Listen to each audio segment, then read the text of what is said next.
सेवेचा एक काहीतरी देवाला मागितलं पाहिजे, सेवेचा एक भाग म्हणून आपण केलेली सेवा परमात्म्याच्या चरणावर रुजू करून त्याच्यातून आपण काहीतरी पुण्य मिळवलं पाहिजे, काहीतरी मागितलं पाहिजे। या न्यायाने मी सुद्धा आज या ठिकाणी मागणार आहे। प्रत्येक कीर्तन रूपी सेवेमध्ये उपांत्य दिवसाची जी कीर्तन रूपी सेवा असते तो मागणी पर अभंगाने ती सेवा केली जाते। तसं आज या ठिकाणी एक मागणी पर एक छोटीशी मागणी या ठिकाणी जशी माऊलींनी मांडलेली आहे, अगदी त्याच पद्धतीने ही ओवी, प्रभू तुम्ही महिषाची या मूर्ती, मी दुबळाची तसे भक्ती, हे बोल जरी गंगावती तरी स्वीकारा। माऊलींनी या ठिकाणी या ओवीमधून आपल्याला मागितलंय, त्यांनी देवाला मागितलं नाही। आता बघा तुम्ही या ओवीच्या माध्यमातून त्यांनी असं म्हणजे असं मागणी केली, पण त्यांनी मागणी नुसती गुरूंना नाही केली, श्रोत्याला मागणी केली। श्रोत्याजवळ त्यांनी अशा गोष्टी मागितल्या की प्रभू तुम्ही महिषाची या मूर्ती, म्हणजे ऐकणाऱ्याला देवाची उपमा दिलेली आहे। महिषाची या मूर्ती म्हणजे साक्षात महादेवाचा अवतार। प्रभू तुम्ही महिषाची या मूर्ती, मी दुबळा आहे। आता ज्ञानराज माऊली काय दुबळे होते का? पण ऐकणाऱ्या श्रोत्यासमोर वक्ता हा कधीही दुबळाच असला पाहिजे, तरच तो सक्सेस होऊ शकतो, यशस्वी होऊ शकतो। नुसतं मी जर म्हटलं लोक ऐकून घेत असते, पण त्याच्यानंतर वेगळ्या पद्धतीची चर्चा समाजामध्ये होत असते। त्याच्याकरता वक्त्याने कायम एक गोष्ट लक्षात ठेवली पाहिजे की समोरचे ऐकणारे फक्त आपल्याला ऐकणारे नाहीत, त्यांनी अनेक लोकांना ऐकलेलं आहे, त्यांनी अनेक जणांचे विचार ऐकलेले आहेत आणि ते आपले नक्की मूल्यमापन केल्याशिवाय राहणार नाहीत। त्याच्यासाठी प्रत्येक गोष्ट आपण तोलून मापूनच त्या ठिकाणी बोललं पाहिजे।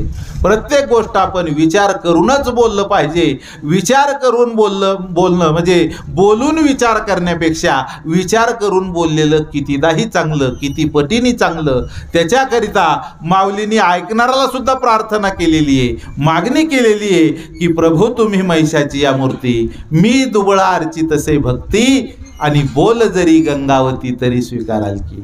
माझं जे बोलणं आहे ते गंगावती सारखं आहे। गंगावती म्हणजे निर्गुड, निर्गुडीचं काहीच कामाला येत नाही, त्याचं लाकूडही छोटं असतं।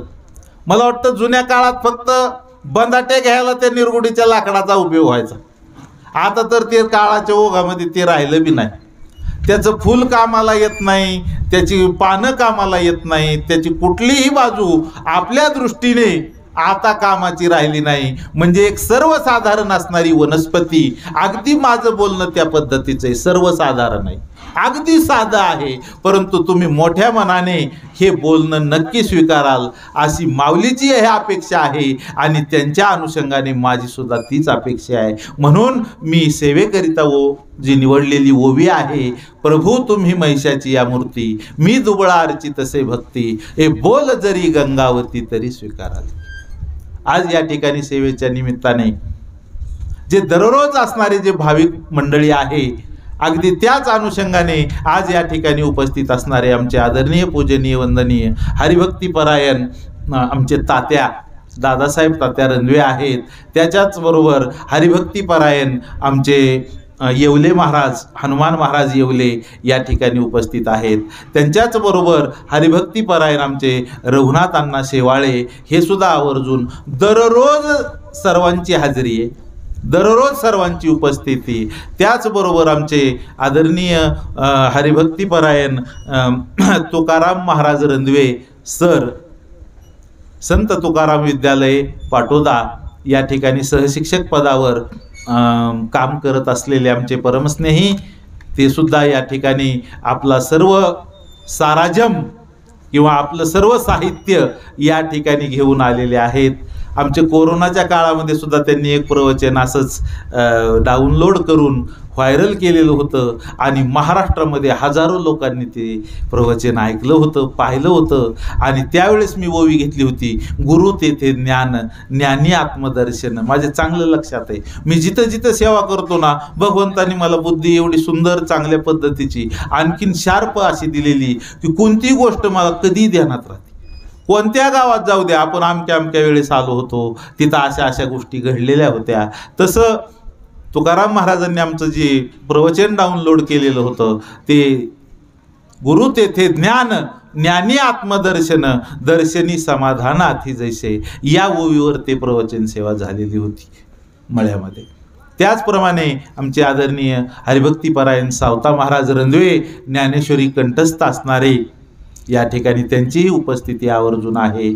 तसंच आमचे देहू भंडाऱ्या डोंगरावर त्या ठिकाणी जे विनेकरी, त्यांना ती संधी मिळालेली आहे, ते भाग्य आहे त्यांचं की त्या ठिकाणी विनेकरी म्हणून सेवा देणारे. आमचं सुद्धा भाग्य आहे, तुम्ही आमच्या सेवेसाठी या ठिकाणी आवर्जून उपस्थित आहात. अनभुले महाराज, तळे पिंपळगावकर आणि सर्व आमच्या माता भगिनी आज या ठिकाणी आवर्जून उपस्थित आहेत. आपल्या सर्वांसाठी देवाकडे एक मागणी करायची की आपल्याला जे काही मिळणारं ज्ञान आहे ते आपल्याही कामाला आलं पाहिजे आणि आपल्या माध्यमातून इतरांनाही कामाला आलं पाहिजे आणि आपल्याला सेवा घडली पाहिजे. हेच या ठिकाणी आपल्याला मांडायचंय. कारण का, पूर्वीच्या काळामध्ये, आता आपण ज्ञानेश्वरी वाचतो, ज्ञानेश्वरी वाचणारी सर्व मंडळी आहे, ज्ञानेश्वरी कंठस्थ असणारी सुद्धा मंडळी आहे. पण मला तुम्हाला एक छोटासा असा प्रश्न विचारायचा आहे. सगळ्या ज्ञानेश्वरीचं वाचन केल्यानंतर एक गोष्ट प्राकर्षाने जाणवते की ज्ञानेश्वरीमध्ये पांडुरंगाचं नाव कुठंच नाही. बघा तुम्ही, विठ्ठल असा शब्द कुठंच नाही, पांडुरंगाचं नाव नाही, विठ्ठलाचं नाव नाही. मग नाव कुणाचं आहे? तर ज्ञानेश्वर माऊलींनी प्रत्येक ठिकाणी आपल्या गुरुचा उल्लेख केलेला आहे. ज्ञानेश्वर म्हणे निवृत्तीचा, ज्ञानदेव म्हणे निवृत्तीचा, असा उल्लेख प्रत्येक ठिकाणी केलेला आहे. कारण त्यांनी का केलाय उल्लेख? तर त्यांनी आपल्या गुरुलाच देव मानलेला आहे. त्यांना जे करायचंय ते गुरुला अनुसरूनच करायचंय, जे करायचंय ते गुरुच्या आशीर्वादानेच करायचंय, जे मागायचंय ते गुरुलाच मागायचंय. अशा प्रकारची धारणा त्यांनी या ग्रंथराज ज्ञानेश्वरीमध्ये मांडलेली आहे. कारण हे ज्ञानाचं भांडार आहे. अनादी काळापासून, परवा आमच्या अण्णांनी सांगितलं, हे चालत आलेली प्रक्रिया हे अनादी काळापासून आहे. सत्ययुग असेल, त्रेतायुग असेल, द्वापार युग असेल किंवा आताचं हे कलियुग असेल, कोणत्याही युगामध्ये जरी आपण डोकावून पाहिलं तर ही ज्ञानाची जी परंपरा आहे, जुनी परंपरा अशी होती, एक गुरु आणि एक शिष्य अशी परंपरा होती. आदिनाथ गुरु सकळ सिद्धांचा, मचिंद्र तयाचा मुख्य सिद्ध. मचिंद्राने बोध गोरक्षाशी केला, गोरक्ष ओळला गहिनी प्रती, गहिनी प्रसादे निवृत्ती दातारा, ज्ञान देवा सार चोजवी. कारण अनादी काळापासून एक गुरु आणि एक शिष्य परंपरा होती, परंतु ज्ञानेश्वर माऊलींनी ती परंपरा मोडीत काढली. कारण भगवान परमात्म्याने जे ज्ञान दिलं ते माशाच्या पोटामध्ये मसिंद्रनाथाने ते सेवन केलं. मसिंद्राच्या रूपाने त्यांनी पुन्हा गोरक्षाला ते ज्ञान दिलं, गोरक्षाने नंतर गहिनीनाथाला ते ज्ञान दिलं, गहिनीनाथाने पुढं निवृत्तीनाथाला ज्ञान दिलं आणि निवृत्तीनाथाने नंतर ज्ञानेश्वर माऊलींना ज्ञान दिलं. म्हणजे या ठिकाणी प्रत्येक अवतार एक विष्णूचा आहे, एक विष्णूचा अवतार आहे आणि दुसरा महिषाचा अवतार आहे. जो पहिला अवतार आहे तो देवाचाच, म्हणजे महादेवानीच ज्ञान दिलेलं आहे आणि मसिंद्रनाथ हे विष्णूचा अवतार आहेत. गोरक्षनाथ पुढं पुन्हा महिषाचा अवतार आहेत. त्याच्यानंतर गोरक्षाने बोध गोरक्षाशी केला, गोरक्षनाथाने पुढं गहिनीनाथाला बोध केला, गहिनीनाथाने पुन्हा निवृत्तीनाथाला बोध केला. म्हणजे निवृत्तीनाथ हे शिवशंभू महादेवाचा अवतार होते आणि ज्ञानेश्वर माऊली हे श्री विष्णूचा अवतार होते. प्रत्येक ठिकाणी त्यांचं जे चक्र फिरलेलं आहे, ज्ञानरूपी चक्र, हे माझ्याकडून तुमच्याकडं, तुमच्याकडून माझ्याकडं, माझ्याकडून तुमच्याकडं, म्हणजे गुरुकडून शिष्याकडं, शिष्याकडून पुढं दुसऱ्या शिष्याकडं. पण ज्ञानेश्वर माऊलींनी जे चक्र फिरवलं ते एक गुरु आणि एक शिष्य परंपरा बंद करून टाकली. त्यांनी एक गुरु आणि समाजालाच ज्ञान,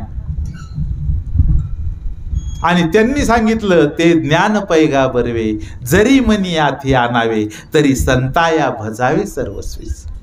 साधू संताला जर आपण भजलोत तर खऱ्या अर्थाने आपल्याला ज्ञान मिळालं. कारण का, तेच खरे ज्ञानाचे भांडार आहे. जेथ ज्ञानाचा कुरुठा तेथ सेवा हा दारवंटा, तो स्वाधीन करी सुभटा ओळंबून. म्हणजे ज्या ठिकाणी ज्ञानाचं भांडार आहे त्या ठिकाणी आपण सेवेच्या रूपाने जर त्याचं दार उघडलं, साधू संताची सेवा, तुका म्हणे संत सेवा हेची देवा उत्तम. जगात सर्वात मोठं जर कोणती गोष्ट असेल तर ती सेवा आहे. सेवा केल्याशिवाय तुम्हाला काहीच मिळणार नाही, शास्त्र सांगतंय. आणि आज मी तुमच्या समोर जी बसलोय, जे काही बोलतोय, माझ्या गुरुच्या आशीर्वादाने, माझ्या गुरुच्या कृपेने आज या ठिकाणी जसं माऊलींनी रेड्याच्या मस्तकावर हात ठेवला आणि मुखातून वेद बोलवण्याचं काम, बोलून घेण्याचं काम केलं, तसं माझ्याही मस्तकावर, माझ्याही डोक्यावर आमचे गुरुवर्य आदरणीय पूजनीय रणदिवे बापू त्यांनी मार्गदर्शन केलं, त्यांनी विचार दिला, त्यांनी कृपा केली, त्यांनी आशीर्वाद दिला. आणि आज या ठिकाणी मला थोडंसं बोलण्याचं भाग्य या ठिकाणी लाभलेलं आहे. आणि त्याच अनुषंगाने मला जे मागायचंय ते सुद्धा गुरुलाच मागायचंय, की मी काय जे आहे सर्वसामान्य. मग त्याच अनुषंगाने ही ओवी या ठिकाणी निवडलेली आहे. आणि आपल्याला जे काय मागायचंय ते गुरुलाच का मागायचं? गुरु गुरु म्हणजे काय तर अज्ञानाच्या अंधकारातून ज्ञानाचा प्रकाश जो देतो तोच खऱ्या अर्थाने गुरु असतो. आपण अज्ञानी जीव आहे. आपल्याला जे गुह्य ज्ञान आहे, जे शास्त्राच्या दृष्टीने जे प्रकट ज्ञान आहे त्याला आपण आत्मज्ञान असं म्हणतो. ते ज्ञान मिळवण्यासाठी आपल्याला बऱ्याचशा गोष्टी करायच्यात, आपल्याला बरीचशी मोठी साधना करायची. आणि त्या साधना करताना जी आपली अवस्था आहे, ज्याला आपण साधक अवस्था म्हणतो, त्या साधक अवस्थेमधून जात असताना माऊलीने 18व्या अध्यायामध्ये सुद्धा एके ठिकाणी सांगितलंय, गुरु तेथे ज्ञान, ज्ञानी आत्मदर्शन, दर्शनी समाधान अति जैसे. ज्या ठिकाणी गुरु असतील त्या ठिकाणीच तुम्हाला ज्ञान मिळेल. अन्य इतर ठिकाणी तुम्ही कोणत्याही मार्गाने जाण्याचा प्रयत्न केला तर दुसरं कोणतंही ज्ञान एक वेळा मिळेल, पण आत्मज्ञान नावाची गोष्ट किंवा त्या प्रकारचं ज्ञान दुसऱ्या ठिकाणी मिळणार नाही. ते साधू संताकडंच मिळेल, ते गुरुजनाकडंच मिळेल. तुमच्या अज्ञानाचा अंधकार जर घालवायचा असेल आणि त्या ठिकाणी ज्ञानाचा प्रकाश जर पाडायचा असेल तर खऱ्या अर्थाने आपल्याला गुरुकडे जावं लागेल. इथून पाठीमागचा जर इतिहास पाहिला तर प्रत्येकानं आपल्या जीवनामध्ये गुरु केलेला आहे. गुरु केल्याशिवाय आपली प्रगती होऊ शकत नाही. आपण किती म्हणलं मी लय शहाणा आहे, मी लय समजदार आहे, मी लय अभ्यासू आहे, माझं खूप वाचन आहे, मी लय शास्त्र वाचलेलं आहे, मी लय ग्रंथ सोडवलेले आहेत, अभ्यासलेले आहेत, पण आपल्याला जर गुरुचा आशीर्वाद नसेल, आपल्या डोक्यावर जर गुरुचा हात नसेल, कृपा नसेल, तर आपलं ते ज्ञान कुठल्याही कामाचं नाही किंवा ते ज्ञान फलद्रूप होऊ शकत नाही. म्हणून त्या ठिकाणी गुरुचा आशीर्वादच असणं गरजेचं आहे. अहो, नामदेव महाराजासारखे संत, नामदेव महाराजासारखे भक्त जे पांडुरंगाच्या अति जवळचे होते, त्यांच्या इतका जवळचा भक्त कुणीच नव्हतं. पांडुरंगाच्या बरोबर नामदेव महाराज बोलत होते. पूर्वीचा काळ असा होता की जे संत महात्मे होते ते साक्षात परमात्म्याबरोबर हितगुज करायचे, त्यांच्याबरोबर बोलायचे, त्यांच्याबरोबर जेवायचे, त्यांच्याबरोबर प्रत्येक गोष्ट शेअर करायचे. पण आता काळाच्या ओघामध्ये ते दिवस राहिले नाहीत. आता आपल्याला देव दिसतही नाही आणि बोलायचा आणि आपल्याबरोबर हितगुज करायचा तर काही प्रश्नच येत नाही. पण देवाने ज्यांना आज्ञा केलेली आहे ती खरी देव माणसं आपल्याबरोबर हितगुज करू शकतात. हे आताचा काळ आहे, हा कलियुगाचा काळ आहे. आणि मग त्यांनाच गुरु म्हणायचं, त्यांनाच संत म्हणायचं, त्यांनाच साधू म्हणायचं. आणि मग नामदेव महाराजांनी देवाबरोबर बोलायचे, देवाबरोबर खेळायचे, देवाबरोबर जेवायचे, असा त्यांचा इतिहास होता. आणि एक वेळेस साधू संतांची सभा भरली आणि त्या सभेमध्ये छोट्या मुक्ताईनी विषय काढला. गोरोबा काकाला म्हटले की गोरोबा काका, की या ठिकाणी बसलेली जी मडकी आहेत याच्यातलं कच्चं मडकं कोणतं आणि पक्कं मडकं कोणतं हे जरा थोडंसं तपासून पहा. मग आता गोरोबा काका हे जातीवंत कुंभारच होते. तसं पाहिलं तर साधू संताला जात धर्म नसतोच. प्रत्येक जाती धर्मामध्ये परमात्म्याने संताला जन्माला घातलेला आहे. प्रत्येक जातीमध्ये, प्रत्येक धर्मामध्ये संत जन्माला आलेले आहेत. तसं काकांनी सुद्धा गाडगं घडायचं थापाटणं घेतलं आणि ते थापाटणं प्रत्येकाच्या डोक्यात मारायला सुरुवात केली. ते लाकडी थापाटणं होतं. खट खट खट असा आवाज यायला लागला. प्रत्येक जण सहन करत होता.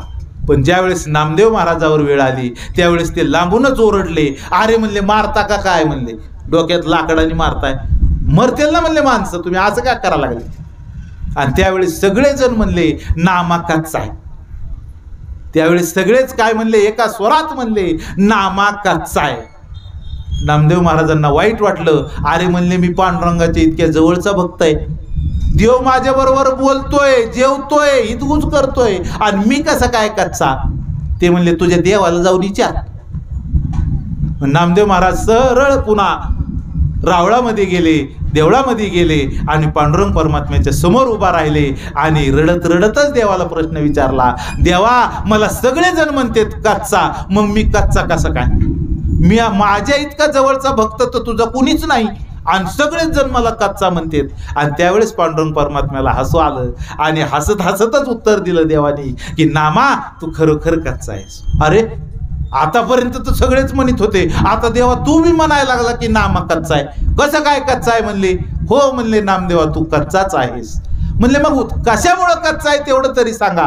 अरे म्हणले, नामा, तू तुझ्या जीवनामध्ये गुरु केला नाहीस म्हणून तू कच्चा आहेस. तू का कच्चा आहेस, तर तुझ्या जीवनामध्ये तू गुरु केला नाहीस म्हणून तू कच्चा आहेस. म्हणले, देवाच्या इतक्या जवळचा माणूस आहे म्हणले, माझ्यासारखा वशिला कुणाचाच नाही.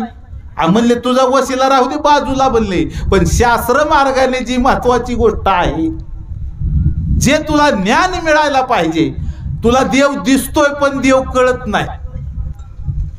जसं मंदिरात गेलं तर देव दिसतो, कथा कीर्तनात आल्यानंतर देव कळतो, आणि भक्तीला सुरुवात केली आणि संत कृपा झाली तर खऱ्या अर्थाने भगवंत मिळत असतो. गुरुची कृपा झाली तरच खऱ्या अर्थाने आपल्याला देव मिळत असतो. तसं नामदेव महाराजाला तसं सांगितल्याबरोबर ते म्हणले, मग देवा आता काय करू.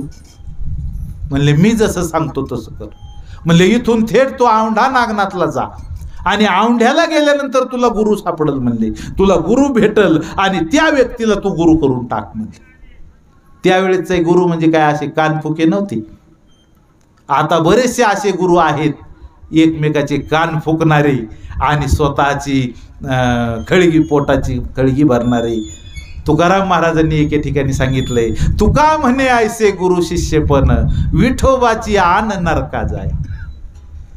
असे जर कानफुके गुरु असतील तर हे आपल्यालाही नरकात घालविणार आणि ते बी नरकात जाणार. म्हणजे ते आपल्याला स्वर्गाचा रस्ता कधीच दाखविणार नाहीत, ते आपल्याला मोक्ष प्राप्ती कधीच करू देणार नाहीत, ते आपल्याला जन्म मरणाच्या फेऱ्यातून कधीच सोडू शकत नाहीत. का तर त्यांनाच काही कळालेलं नाही. अरे, गुरु असा करायचा असतो, पाणी पिओ छान के और गुरु करो पहचान के. एके ठिकाणी कबीर महाराजांनी सांगितलंय, हिंदी भाषेमधली एकच वाक्य, पाणी पिना छान के और गुरु करना पहचान के. कुणाला भी गुरु करू नका. जे खरे पोहोचलेले महात्मे आहेत, ज्यांना खरा आत्मज्ञानाचा लाभ झालेला आहे, अशा महात्म्याला ओळखून आपण गुरु केलं पाहिजे.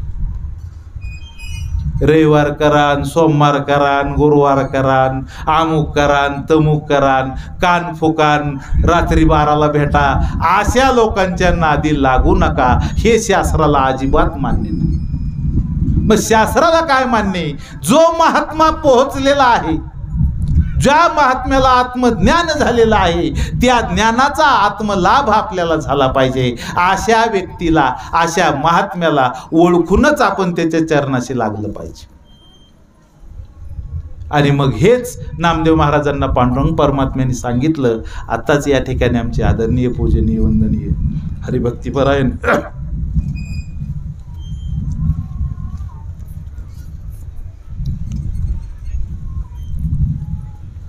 बापूंचं आगमन झालेलं आहे. आणि मग नामदेव महाराजांनी औंढ्याला जायचं ठरवलं आणि औंढ्याला गेल्यानंतर तिथं महादेवाच्या मंदिरामध्ये 12 ज्योतिर्लिंगापैकी एक ज्योतिर्लिंग असणारं त्या मंदिरामध्ये गेले, महादेवाचं दर्शन घेतलं.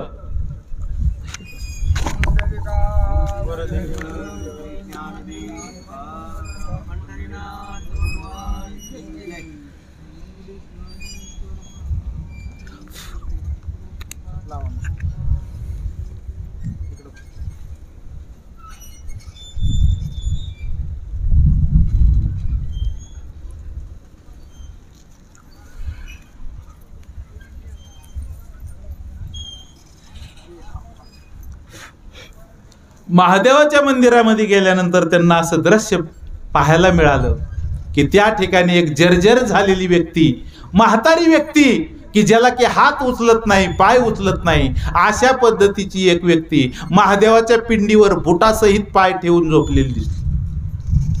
आणि त्यावेळेस नामदेव महाराजाला वाटलं, अरे काय पांडुरंग आहे रे, काय देव आहे रे, कोणत्या माणसाकडे मला आणून त्यांनी पाठवलंय, किती कृतज्ञ माणूस आहे हा, महादेवाच्या पिंडीवर बुटासहित पाय ठेवून झोपतोय. म्हणजे ह्याच्याकडून आपल्याला जर काही दीक्षा घ्यायची असेल, ज्ञान घ्यायचं असेल, तर आपला नक्कीच चुकीचा नंबर लागलेला आहे. पण तरी म्हणले काय हरकत नाही, देवानी सांगितलंय.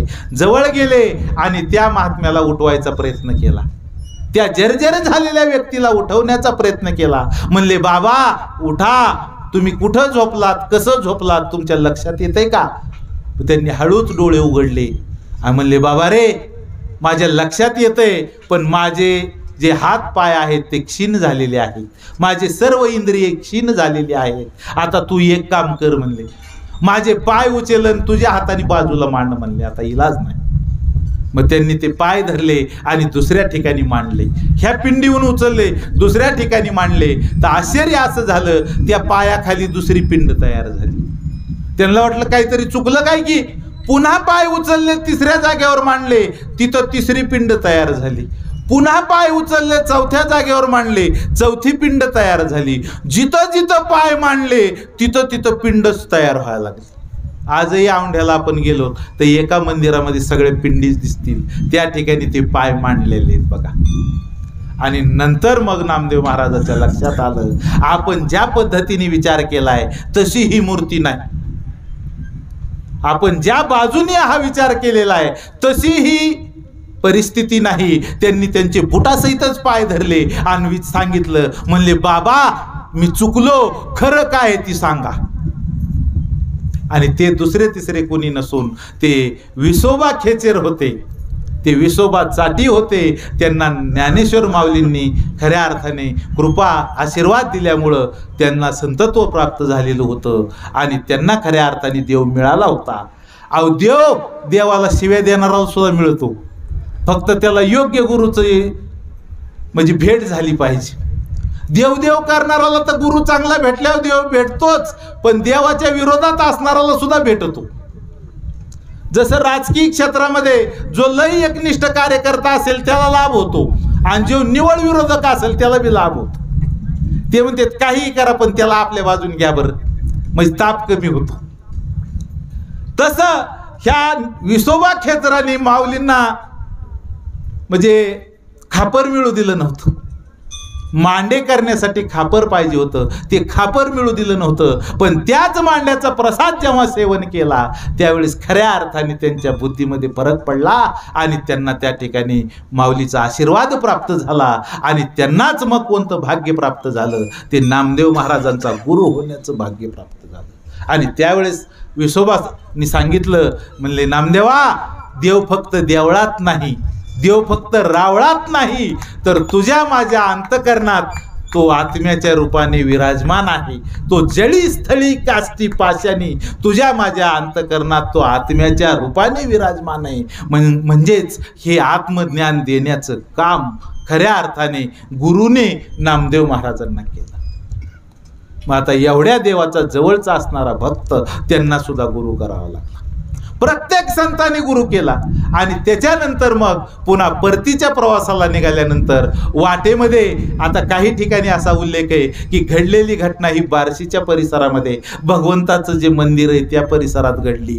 काही जण म्हणतात चंद्रभागेच्या वाळवंटामध्ये घडली. पण संध्याकाळच्या वेळेला, जेवणाच्या वेळेला ज्यावेळेस त्यांनी स्वयंपाक केला त्यावेळेस कुत्रं चपात्या घेऊन पळालं. आणि नामदेव महाराजाच्या चपात्या घेऊन कुत्रं पळाल्यानंतर नामदेव महाराज त्याच्या पाठीमागं तुपाची वाटी घेऊन पळाले. म्हणले देवा, कोरड्या चपात्या कशा खाता, पोट दुखल. हे तूप राहिलं, तूप घ्या, तुमचं पोट दुखल, या चपातीला तूप लावून तुम्ही सेवन करा. म्हणजे त्यांना त्या ठिकाणी कुत्र्यात देव दिसला. त्याचा आत्मा आणि माझा आत्मा एकच आहे. त्याच्या शरीरात असणारा आत्मा हा सुद्धा पांडुरंगाचा अंश आहे आणि माझ्या शरीरामध्ये असणारा आत्मा हा सुद्धा पांडुरंगाचाच अंश आहे. म्हणजे त्याचा आत्मा आणि माझा आत्मा एकच आहे. म्हणून ते तुपाची वाटी घेऊन त्याच्या पाठीमागं पळाले. असा नामदेव महाराजांचा अनुभव आहे. जगद्गुरु तुकोबारायांनी सुद्धा सांगितलेलं आहे की वृक्षवल्ली आम्हा सोयरी वनचरी, म्हणजे वृक्षामध्ये माझा पांडुरंग आहे, वेलीमध्ये माझा पांडुरंग आहे, झाडा झुडपात माझा पांडुरंग आहे, याच्याच बरोबर भंडाऱ्या डोंगरामध्ये सुद्धा माझा पांडुरंग आहे. अगदी चराचरात माझा पांडुरंग नटलेला आहे. तोच तुमच्या आमच्या अंतकरणात आत्म्याच्या रूपाने नटलेला आहे. एवढंच नाही तर पैठणच्या नाथ बाबांनी गाढवाला पाणी पाजलं. जे गंगेची कावड, गंगेचं पाणी घेऊन ते रामेश्वराला घेऊन चालले होते. असेच चैत्र महिन्याचे दिवस होते. तहानेनं व्याकुळ झालेलं गाढव पाहिलं आणि त्यांच्या असं लक्षात आलं की हे पाणी मूर्तीवर टाकण्यापेक्षा ह्या चालत्या बोलत्या जिवंत असणाऱ्या मूर्तीला जर आपण ते पाणी दिलं तर खऱ्या अर्थाने आपल्याला देवाला पाणी घातल्याचा लाभ या ठिकाणी मिळाल. आणि ही घटना भगवानगडाच्या पायथ्याला खरवंडी नावाचं गाव आहे. खर म्हणजे गाढव, वंदी म्हणजे नमन करणे. त्या ठिकाणी ही घटना घडलेली आहे. त्यांनी तहानेने व्याकुळ झालेल्या गाढवाला त्या ठिकाणी देवाला घालायला चालवलेलं पाणी त्या ठिकाणी पाजलं. म्हणजे नाथ बाबांना गाढवात देव दिसला. आणि त्याच्याही पुढे जाऊन आमच्या सावता महाराजांनी सांगितलं, कांदा मुळा भाजी अवघी विठाबाई माझी.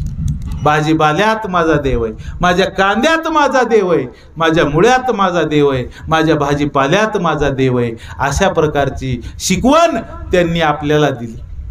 आता तसं पाहिलं तर वारकरी संप्रदायाने कांदा हा निषिद्ध मानलेला आहे. कांदा लसूण जास्त खाल्ला नाही पाहिजे. पण सावता महाराजांनी कांद्यात देव सांगितला आणि त्याचाच एक भाग म्हणून या ठिकाणी जी बापूच्या विचारातून जो गडाची निर्मिती झाली, गडाची उभारणी झाली, तर मी बऱ्याच ठिकाणी सांगितलं बापू नुसत्या कांद्याच्या पैशात गड उभा केलाय. फक्त स्वतःच्या बापू सांगत असते चांगलं कर्म करा, चांगलं काम करा आणि आपल्या शेतामध्ये कष्ट करून भरघोस उत्पन्न काढा. याचं मूर्तिमंत उदाहरण जर कोणतं असेल तर खऱ्या अर्थाने ही गडाची उभारणी आहे. मी बऱ्याच ठिकाणी सांगत म्हणजे असं जेव्हा जेव्हा योग आला तेव्हा तेव्हा हा मुद्दा मी आवर्जून सांगत असतो. नुसत्या कांद्याच्या पैशात गड उभा राहिला म्हणजे कांद्यामध्ये देव आहे का नाही, मुळ्यामध्ये देव आहे का नाही, भाजीपाल्यात देव आहे का नाही. मी म्हणतो आपली पात्रता त्याला ओळखायची आहे का नाही हे मला नाही सांगता यायचं.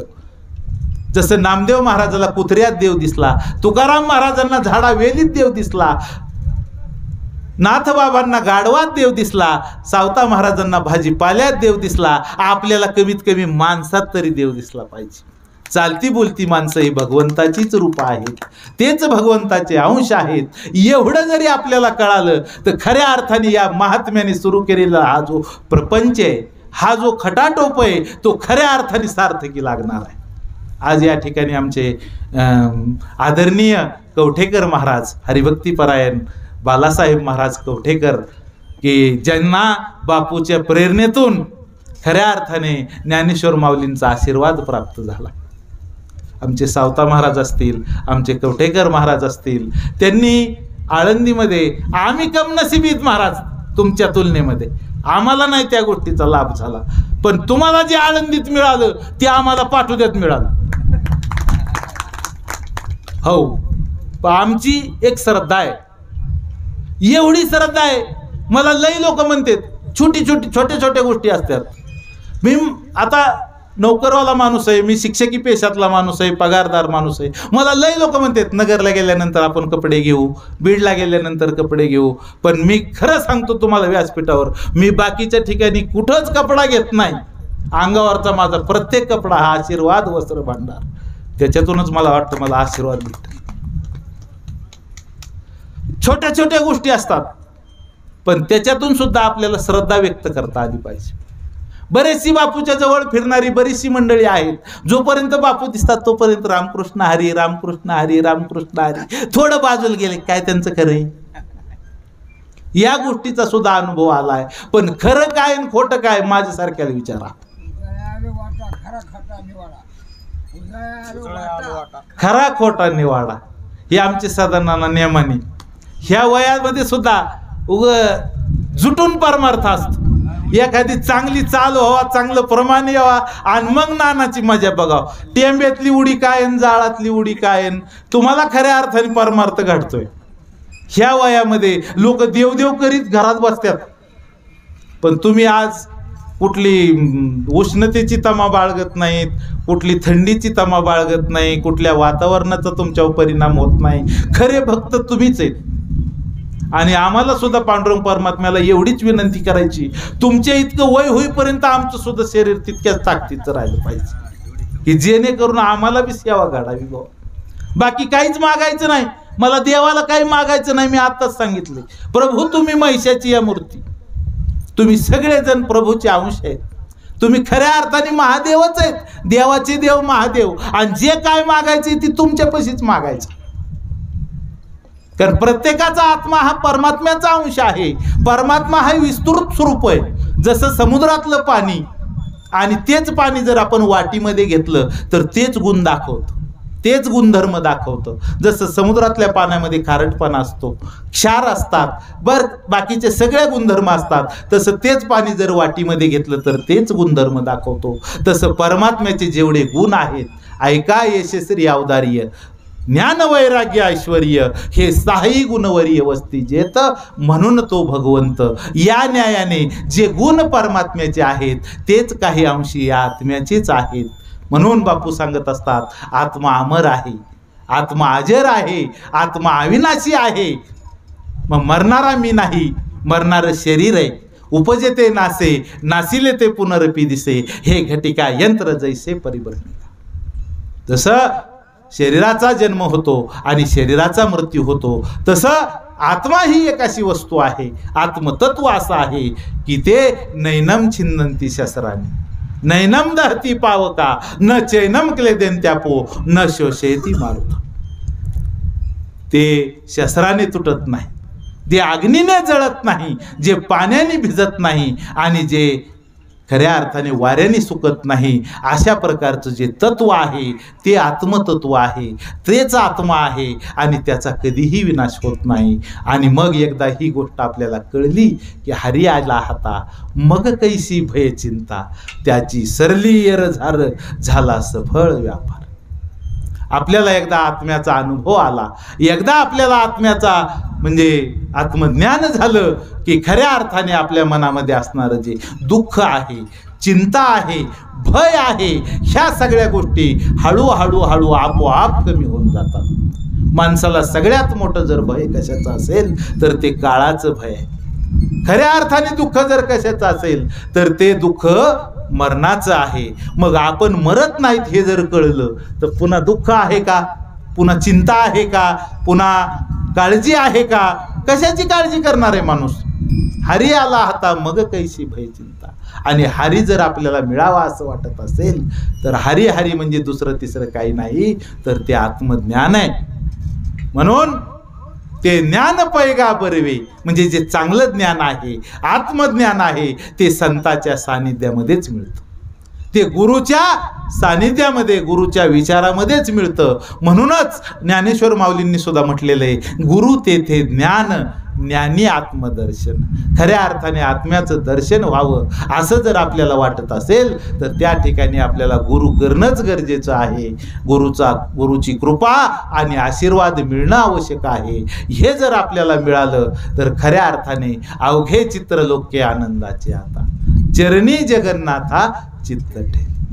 मग हीच परंपरा ज्ञानेश्वर माऊलींनी एक गुरु एक शिष्य ही परंपरा खंडित केली आणि एक गुरु अनेक शिष्य किंवा समाजाला ज्ञान त्यांनी या पद्धतीने दिलं. कारण का, वेदाचा जन्म कुठं झाला तर देवाच्या घोरण्यामधून जो आवाज आला त्यातून वेदाची निर्मिती झाली असं सांगितलं जातं. आणि त्याच्याही पुढे जाऊ, आणि हे वेद हे संस्कृत भाषेमध्ये होते. आणि पूर्वीच्या काळामध्ये अशी पद्धत होती, असा प्रकार होता की संस्कृत कुणीही शिकत नव्हतं. एक ठराविक चौकटीमध्ये संस्कृत भाषा होती, ठराविक लोकांचीच एक मक्तेदारी होती. सर्वसामान्य माणसाला ते ज्ञान कळतही नव्हतं आणि मिळतही नव्हतं. आणि म्हणून ही ज्ञानाची दारं खुलं करण्याचं काम हे माऊलींनी केलं.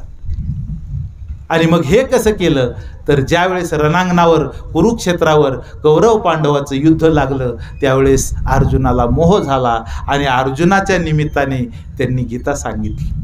अर्जुनाचे निव्याजे, गीता प्रकाशून श्रीराजे, संसारा एवढे थोर ओझे फेडले जगाचे. फक्त अर्जुनाचं निमित्त होतं, पण तुम्हा आम्हालाच खऱ्या अर्थाने ते ज्ञान दिलेलं आहे.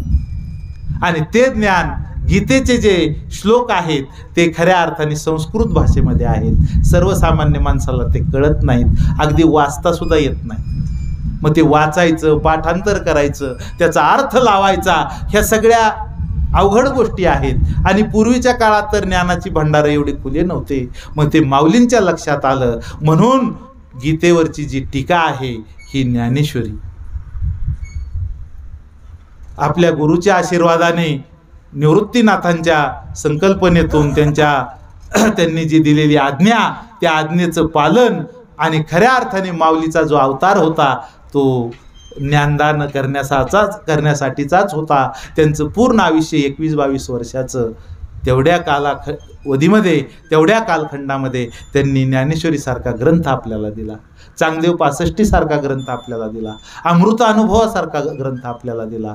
आणि हे ज्ञान आपल्याला पेलवणार नाही म्हणून हरिपाठासारखा 27 अभंगाचा एक ग्रंथ दिला. आणि तो हरिपाठ आपण दररोज म्हणतो, दररोज ऐकतो. पण नुसतं म्हणणं आणि ऐकणं याच्याही पुढे जाऊन त्याचा अर्थ समजून घेणं आणि आपल्या जीवनामध्ये ते उतरवणं हे फार महत्त्वाची गोष्ट आहे.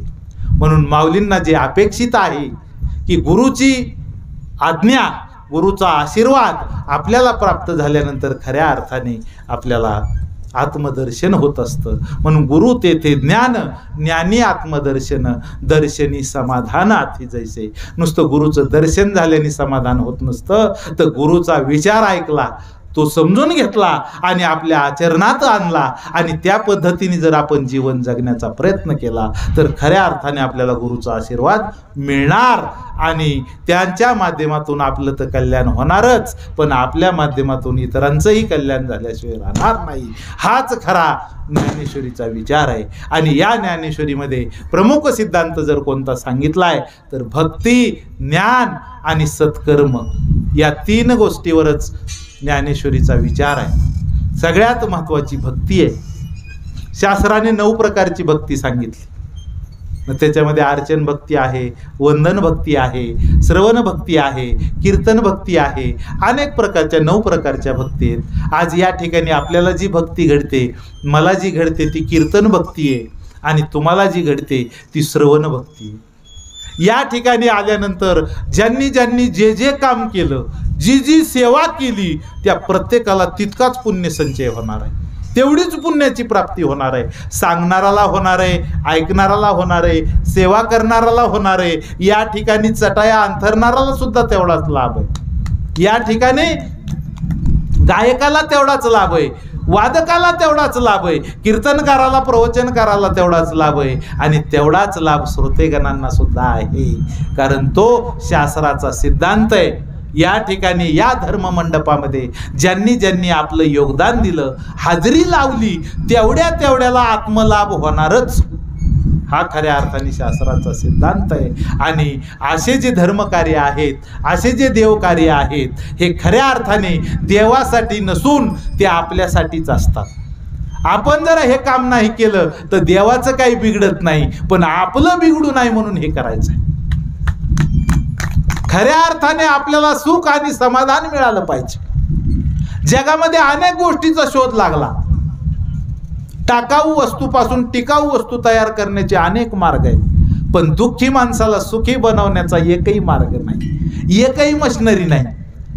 आज बघतो आपण समाजामध्ये प्रत्येक माणूस दुःखी आहे, पण एखादी अशी मशीन आहे का की त्या मशीनमध्ये तो व्यक्ती टाकायची, इकडून दुःखी टाकायची आणि समोरून सुखी होऊन त्याला बाहेर काढायचं, अशी एकही मशीनचं आणखी निर्मिती झालेली नाही.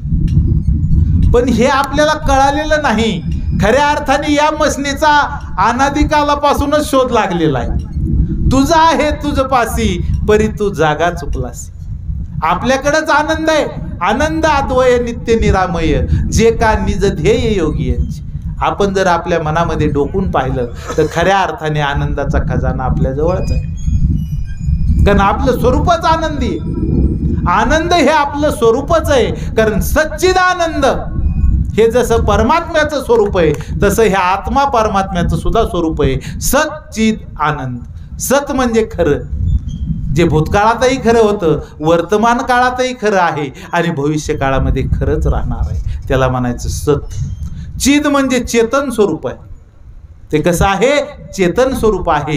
कारण आत्मा हे चेतन स्वरूप आहे. ती व्यक्ती नाही, ती शक्ती आहे. आणि ती शक्ती एकदा का आपल्या शरीरामधून निघून गेली की मग आपण शिवस्वरूप न राहता शिवस्वरूप होत असतो. आणि ती आत्मशक्ती खऱ्या अर्थाने आपल्याला त्याची जाणीव झाली पाहिजे, ती जागृत झाली पाहिजे. याच्यासाठीच खऱ्या अर्थाने हे संतांचे विचार आहेत. आणि आनंद हे त्याचं स्वरूप आहे. आनंद हा त्याचा गुण आहे. जसं प्रत्येक वस्तूचा गुण आहे, मिरचीचा गुण आहे तिखटपणा, साखरेचा गुण आहे गोडपणा, तसा आत्म्याचा गुण आहे आनंदी स्वरूपाचा. तसा हा आनंद आपल्याकडेच आहे. तो सुखरूप आहे. खऱ्या अर्थाने त्यानेच आपल्याला समाधान लागणार आहे. पण हे कधी कळतं? गुरुजनांच्या सानिध्यामध्ये आल्यानंतर, साधू संतांच्या विचाराच्या सानिध्यामध्ये आल्यानंतर खऱ्या अर्थाने आपल्याला त्याचा अनुभव येतो. आणि त्यालाच आत्मानुभव असं म्हटलेलं आहे. आणि तोच आत्मानुभव ज्ञानेश्वर माऊलींना मिळाला त्यांच्या गुरुच्या माध्यमातून. आणि तोच अनुभव त्यांनी ज्ञानेश्वरीच्या माध्यमातून सगळ्या जगाला दिलेला आहे. हे विश्वची माझे घर, ऐशी मती जयाची स्थिर, किंबहुना चराचर आपणची झाला. त्यांनी असा विश्वाचा म्हणजे विचार मांडलेला आहे. त्यांनी स्वतःपुरता कधी विचार केला नाही. त्यांनी आपल्या गावापुरता कधी विचार केला नाही. त्यांनी आपल्या फक्त महाराष्ट्रापुरता कधी विचार केला नाही. त्यांनी फक्त आपल्या देशापुरता कधी विचार केला नाही, तर जगाचा विचार केला. म्हणून ते संत ठरले. तसं पाहिलं तर आपला महाराष्ट्र ही साधू संतांची भूमी. जगद्गुरु तुकोबारायांनी आपल्या महाराष्ट्रात जन्म घेतला. ज्ञानेश्वर माऊलींनी आणि त्यांच्या 4 भावंडांनी आपल्या महाराष्ट्राच्या भूमीमध्येच जन्म घेतला. सावता महाराजांनी सुद्धा आपल्या महाराष्ट्रामध्ये जन्म घेतला. नाथबाबांनीही महाराष्ट्रामध्ये जन्म घेतला. असे अनेक संत ज्यांनी की या महाराष्ट्रामध्ये जन्म घेतला. म्हणून त्याला महाराष्ट्राला संतांची भूमी असं म्हटलेलं आहे. महाराष्ट्रापेक्षा आपल्या जिल्ह्याचा विचार केला, बीड जिल्ह्याचा विचार केला तर खऱ्या अर्थाने बीड जिल्हा ही सुद्धा संतांची मांदियाळी आहे. नगद नारायण महाराज असतील, गंगा भारती महाराज असतील, ईश्वर भारती महाराज असतील, त्याचप्रमाणे चाकरवाडीचे माऊली असतील, भगवान बाबा असतील, वामन भाऊ महाराज असतील, संत मीराबाई आईसाहेब असतील, हे आपल्या बीड जिल्ह्याचे वैभव आहे. खऱ्या अर्थाने या बीड जिल्ह्याच्या मातीमध्ये या साधू महात्म्यांनी जन्म घेतला. आणि त्याचाच एक भाग म्हणून आमचे गुरुवर्य आदरणीय पूजनीय वंदनीय हरिभक्तीपरायण रामकृष्ण रणदिवे बापू त्यांच्या रूपाने सुद्धा या संतांच्या इतिहासामध्ये, या बीड जिल्ह्याच्या इतिहासामध्ये एक सोन्याचं पान लागलेलं आहे. त्यांच्या कार्यकर्तृत्वाचा जो ठसा आहे तो जागतिक लेवलवर, जागतिक पटलावर त्यांनी उमटवलेला आहे. मी बऱ्याच ठिकाणी एक गोष्ट सांगत असतो.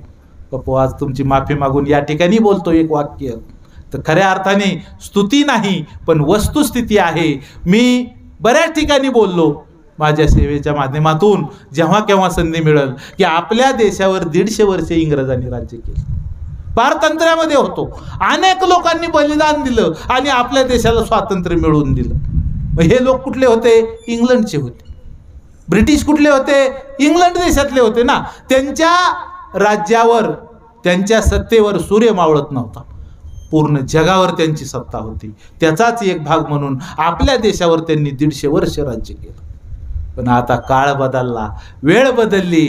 आमच्या बापूंनी त्यांची जी वर्ल्ड बुक ऑफ रेकॉर्ड ही कंपनी इंग्लंडची आहे, त्या कंपनीमध्ये स्वतःच्या कार्यकर्तृत्वाचा ठसा, त्याची नोंद त्या ठिकाणी त्यांनी केलेली आहे. बापूच्या कार्याची नोंद त्या ठिकाणी घेतली गेलेली आहे. मग कोणतं कार्य? निष्काम सेवा. सेवा हा सर्वात मोठा धर्म आहे, मी आत्ताच सांगितलं होतं. आणि त्याचंच एक प्रतीक म्हणून 7 समुद्राच्या पलीकडं इंग्लंड देशामध्ये असणारी जी ब्रिटिश कंपनी आहे, जिला की वर्ल्ड बुक ऑफ रेकॉर्ड असं म्हटलेलं आहे, त्या कंपनीच्या बुकामध्ये बापूच्या नावाची नोंद झालेली आहे. हरिभक्तीपरायण रामकृष्ण रणदिवे बापू पाटोदा. इथून पाठीमागं पाटोद्याची ओळख बांबाचं पाटोद, तालुका पाटोद अशी होती. पण आता इथून पुढची ओळख रणदिवे बापूचं पाटोद.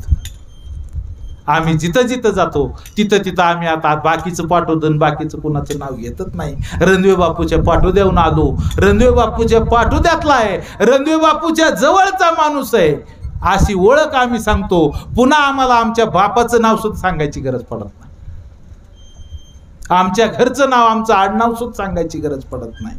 का पडत नाही? तर या देहाला ज्यांनी जन्म दिला ते मायबाप आमचे घरी आहेत, पण या महाराजाला ज्यांनी जन्म दिला ते मायबाप खऱ्या अर्थाने. महाराज म्हटलं की त्या ठिकाणी गुरु आणि त्या साधकाचा जो गुरु असतो तोच खऱ्या अर्थाने त्याचा मायबाप असतो. ज्या दिवशी तुळशीची पवित्र माळ गळ्यामध्ये घातली त्या दिवशी खऱ्या अर्थाने माणसाचा पुनर्जन्म होत असतो. असो मागे झाले पुढे गोड ते चांगले, या न्यायाने इथून पाठीमाग मागे झाले पाहू नका, पुढे जामीन आहे तुका. आता खऱ्या अर्थाने आता आपल्याला आपलं काही बघायचं नाही.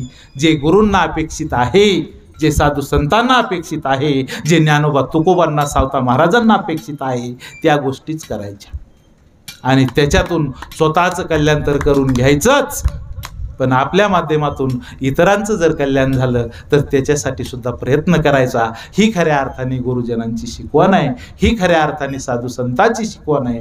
म्हणून आता जे काही समजा जो विचार आहे तो माझा नाही, तो साधू संतांचा विचार आहे, तो माऊलींचा विचार आहे, तो आमच्या बापूंचा विचार आहे. हे जग सुखी व्हावं, केवढा मोठा विचार आहे. आता जग काय लहान आहे का? पण हे जग सुखी व्हावं या भावनेतून, या विचारातून माऊलींनी ज्ञानेश्वरी लिहिली. जसं माऊलींनी ज्ञानेश्वरी लिहिली तशी आमच्या बापूंनी गडाची स्थापना केली. बऱ्याच लोकांनी त्यांना सांगितलं होतं की बापू याला विठ्ठलगड नका नाव देऊ, रामकृष्णगड नाव द्या.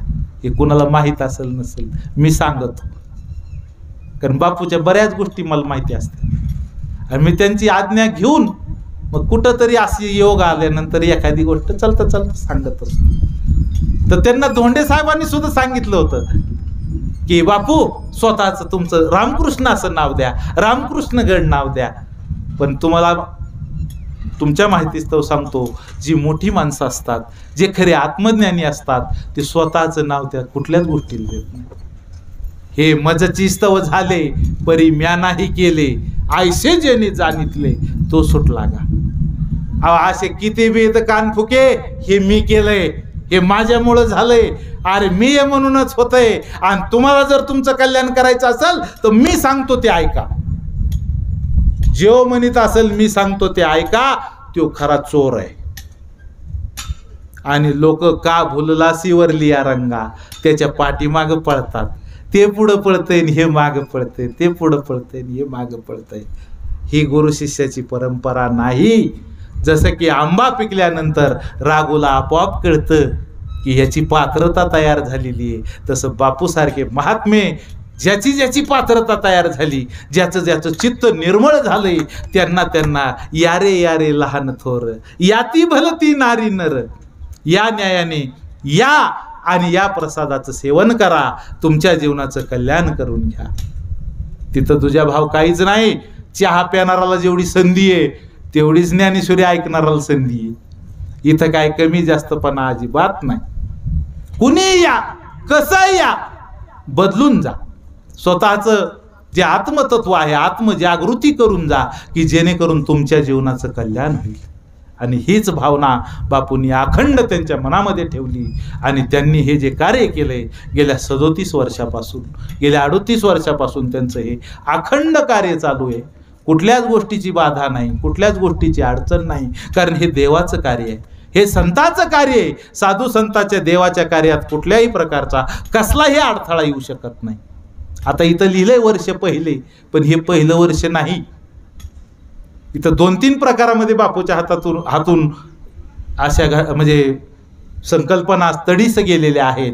पहिलं बापू माळे गल्लीमध्ये मोठा सप्ताह करायचे, की जी मिती होती तिथी होती ते तुकाराम महाराजांना जो अनुग्रह झालेला होता माघ शुद्ध दशमी, तर त्याचं औचित्य साधून तिथं सप्ताह व्हायचा. त्याच्यानंतर बसस्टँडच्या परिसरामध्ये एक 12-14 वर्षापूर्वीची घटना, बीजेच्या निमित्ताने त्या ठिकाणी सप्ताह व्हायचा. पण मधल्या 2-4 वर्षाच्या काळामध्ये कोरोनाचा जो काळ होता, फार अवघड काळ होता, काळच होता तो. पण तुकाराम महाराजाच्या उक्तीप्रमाणे जगा काळ खाये आम्ही माथा दिला पाहे, या न्यायाने एवढा मोठा काळ होता तरी तुम्ही आम्ही आणखी इथे, तुम्ही आम्ही भाग्यवान आहेत, एवढ्या मोठ्या काळावरच्या माथ्यावर पाय देऊन आपण आजही धर्ममंडपामध्ये व्यवस्थित आहोत, चांगल्या प्रकारे आहोत. ही खऱ्या अर्थाने भगवंताची कृपाच आहे आणि ही खऱ्या अर्थाने तुमची आमची सेवाच आहे. आणि ह्या सेवेचं फळ म्हणून आज आपण या ठिकाणी एकत्रित आहोत आणि बापूंच्या या प्रसादाचं सेवन करतोय. सेवितो हा रस वाटितो अनिका, घ्या रे होऊ नका रानभरी, विटेवरी ज्याची पाऊले समान, तोची एक दानशूर दाता. तुमचं आमचं काय आहे, देणारा तो आहे, त्याचे पाऊलं समान आहेत आणि तो प्रत्येकाला सारख्याच पद्धतीने देतो. तो खरा दानशूर आहे आणि त्याचा आपल्याला फायदा घ्यायचा आहे. त्याच गोष्टीचा आपल्याला काय करायचा आहे, प्रसाद घ्यायचा आहे आणि तो बापूंच्या माध्यमातून घ्यायचा आहे. आणि गुरुच्या माध्यमातून जर आपण ज्ञान मिळवलं तर तेच खरं टिकावं असतं. असं किती ज्ञान, किती वाचलं, किती पाठांतर केलं तर ते टिकाऊ असू शकत नाही, त्याला शास्त्राची मान्यता नाही. पण त्याला जर एकदा गुरुचा शिक्का, सरांनी काल परवा सांगितला शिक्का, त्याच्यावर जर शिक्का असेल तर ते खऱ्या अर्थाने चिरकाल टिकणारं आहे. म्हणूनच आज आमच्या गुरूंनाच मी मागितलं, प्रभू तुम्ही महिषाची या मूर्ती, मी दुबळा अर्चित से भक्ती, आणि बोल जरी गंगावती तरी स्वीकारावी. बोलण्याच्या ओघामध्ये जर काही चुकीहुकीचा शब्द गेला असेल तर नक्कीच तुम्ही आईच्या अंतकरणाने पदरात घेताल अशी अपेक्षा व्यक्त करतो. आज या ठिकाणी बापूंनी, दररोजच त्यांची हजेरी असते, आज या ठिकाणी त्यांनी माझे विचार या ठिकाणी बसून ऐकले. चुकीहुकी जे काय समजा सांगण्यामध्ये त्रुटी राहिली असेल तर नक्की ह्याच्यावर आमची उद्या परवा नंतर कधी असं बसल्यानंतर चर्चा होईल. आपण सहज बसल्यानंतर चर्चा काय करतो, सामान्य जीव, पाऊस पाणी कसं आहे, वातावरण कसं आहे, लेकरं बाळ कसे आहेत, पीक पाण्याचं काय चाललंय, बापूपाशी जो येईल त्यांची अशा प्रकारची चर्चा आम्ही कवाच करीत. बापूचे इळातून 2-3 प्रवचन आणि 1-2 कीर्तन नक्की होतं. कोणता ना कोणता विषय ते हमखास सांगणारच. नवीन मी सुद्धा बापूकडून वेगळ्या पद्धतीची अपेक्षा, म्हणजे काही कमी जास्त असलं सांगायचं, काही लागलं घ्यायचं द्यायचं. पण आता मी ते करत नाही. आता फक्त विचार, जो संताचा विचार आहे, जो ग्रंथाचा विचार आहे, जो खऱ्या अर्थाने बापूचा विचार आहे, तोच घ्यायचा आणि तोच जगाला द्यायचा. बाकी दुसरं काही नाही. कारण काय आहे, जगन्मिथ्य, ब्रह्मसत्य आणि जगन्मिथ्य हे बाकीचं सगळं खोटं आहे. बापूच्या माध्यमातून जगण्याची व्यवस्था झालेली आहे, माणुसकीने वागण्याची व्यवस्था झालेली आहे. जेव्हा जेव्हा सेवेची संधी मिळेल तेव्हा ही छोटी छोटी सेवा करायची. यानंतर आमचे कवठेकर महाराज आपल्याबरोबर थोडंसं हितगुज करणार आहेत, तेही या ठिकाणी सेवेसाठी उपस्थित आहेत. मी त्यांना विनंती करतो की महाराज आपण पुढे यावं. आता ही झालेली सेवा आमच्या गुरुच्या चरणी, पांडुरंग परमात्म्याच्या चरणी, ज्ञानोबा तुकोबांच्या सावतोबाच्या चरणी आणि माझ्या आईवडिलाच्या चरणी, माझ्या भाविक भक्तांच्या चरणी समर्पित करतो. आणि बोलिलेले कुरे वेडे वाकुडे उत्तरे, करा क्षमा अपराध महाराज तुम्ही सिद्ध, या न्यायाने माझ्या सेवेला पूर्ण विराम देतो. पुंडलिका वरदे हरी विठ्ठल, श्री ज्ञानदेव तुकाराम पंढरीनाथ भगवान की जय, माऊली ज्ञानेश्वर महाराज की जय, जगद्गुरु तुकाराम महाराज की जय, सब संतन की जय.